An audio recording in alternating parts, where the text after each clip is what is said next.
What's up, guys, and welcome back. Today I want to answer one of the most frequently asked questions, which is, what is a good beginner bike, and is this R7 a good beginner bike as well? So today we'll get it on a ride, and I'll let you guys know my thoughts.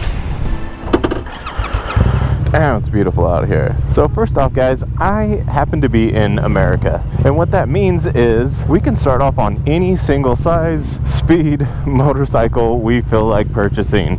Not that that's a great idea, but that's what we can do. In other countries, that is not a thing that is acceptable to do. You have to start off on little 125s and you got to work your way up, which you'll notice there's a hell of a lot more riders in other countries than there are in America. I know every single one of you watching this has a buddy or somebody they've talked to who basically said, I used to ride, I crashed, it's way too dangerous, I'll never ride a motorcycle ever again. Now I think if we had adopted other things in learning how to ride a motorcycle and which motorcycle you can purchase up front, I honestly think there would be more of us that are riding around. So I figured the best way to do this would be to break it down into 3 different kind of categories. The main reason why is I don't know your age, your maturity level, your riding experience, whether you've had any whatsoever. Everyone always says, oh, for beginner, what does beginner mean to you?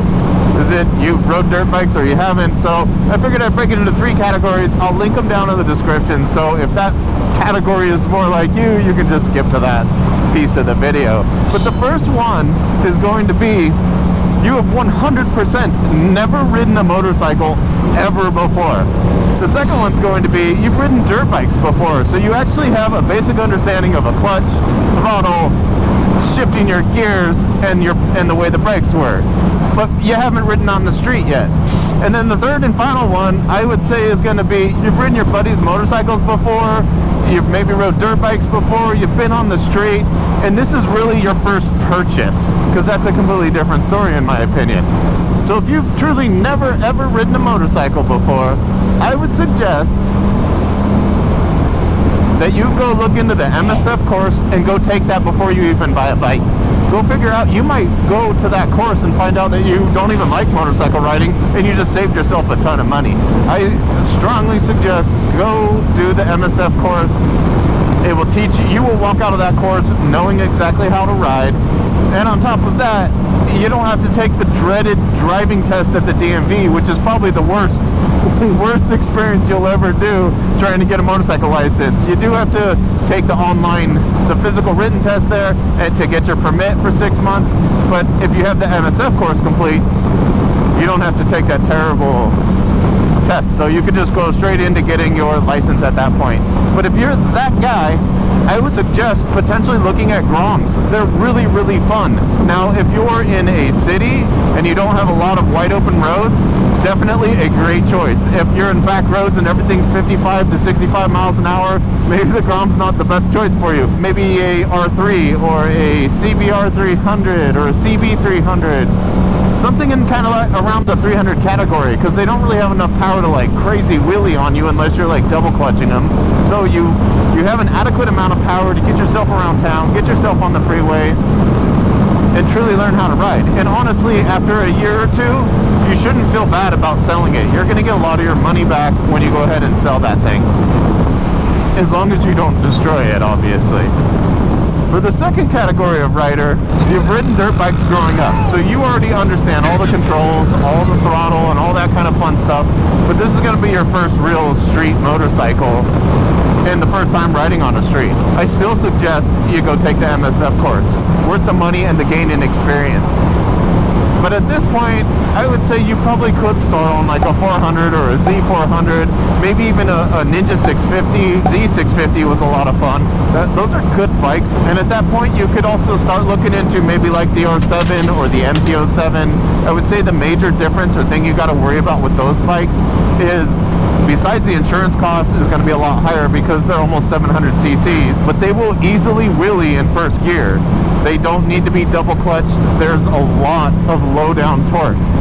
Of course, they aren't the fastest motorcycles. It takes them a little while to get to 100, 110 miles an hour, and then after that, they're a little bit slower, but it is definitely kind of at that category of you could potentially not get bored of it and just keep it. And for the last and final category, you've ridden dirt bikes before, you've ridden your buddies' motorcycles, you're an okay rider and you're comfortable on the street, I still suggest you go to the MSF course for the obvious reasons of not having to take the DMV dreaded terrible test unless you're like a professional trials rider. That lock-to-lock slow movements you have to do on that test is a freaking nightmare. So I would still suggest do that dang MSF, get that out of the way. But at this point, like I'd say go for the R7 or the MT-07, or definitely like a 650, no problem. That's going to be kind of like the beginner bike that you will probably grow out of a little bit.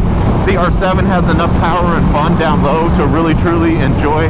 I honestly think that it is probably one of the better street bikes out there with the power that it has. It's very, very usable, very, very fun for the street. But I would say at that point you're at the mid-range.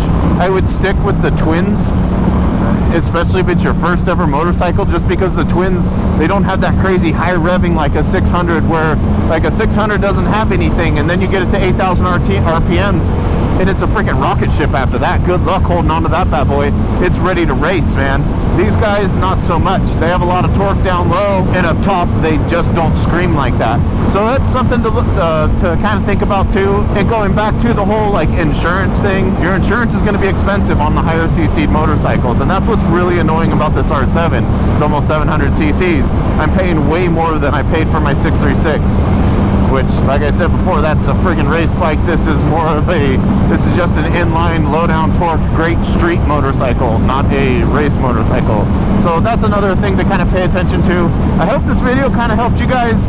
I know that this question is asked so much, like is this a good beginner motorcycle, or what is a good beginner motorcycle?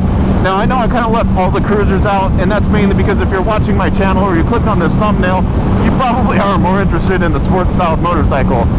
Don't get me wrong, there's tons of great cruisers out there. I have done a couple of reviews on cruisers. I enjoy them, I love them, but in this kind of forum, I left it to mainly like the majority of the most common sport bikes that you're going to have the least amount of issues with when it comes to expenses, maintenance, and taking care of them. They're just better around like beginner first bike styled motorcycles. And I know there's a lot more than what I said out there. So thanks again for watching, guys, and I'll see you next week. Peace.